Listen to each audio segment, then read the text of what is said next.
The bodies were discovered in a mass grave in a park about an hour-and-a-half drive from Mexico City. Authorities ordered forensics to establish identities. It's the first major breakthrough in a case that has angered victims' families and the public for months. In May, the 12 victims, most in their teens and 20s, were taken from the club in the middle of the day. Despite catching images of the kidnappers on surveillance cameras, investigators had few leads. Family members of the victims and the public at large have criticized the mayor and authorities for not doing enough to solve the case.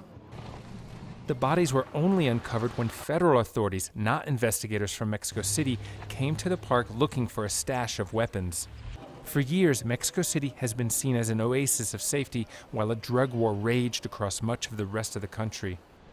Since the kidnapping, one of the club's owners was arrested, another ran away and turned up dead. 4 other people have been arrested. There's still remnants from a candlelight vigil outside the club where these victims were taken from in May, and despite advances in the investigation, there are still many unanswered questions, perhaps primarily why they were even targeted in the first place.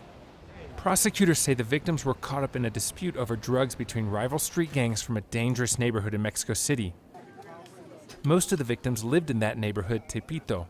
People there say they were not involved in crime and that the investigation could have been more thorough.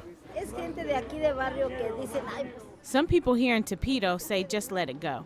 But we're human beings, and we have rights to justice too.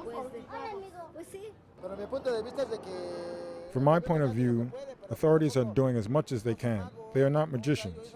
I see that they have been doing what they can, and a lot of time has gone by already. Family members had waited for months for the news of their loved ones.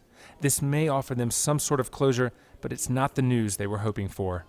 Raney, Al Jazeera, Mexico City.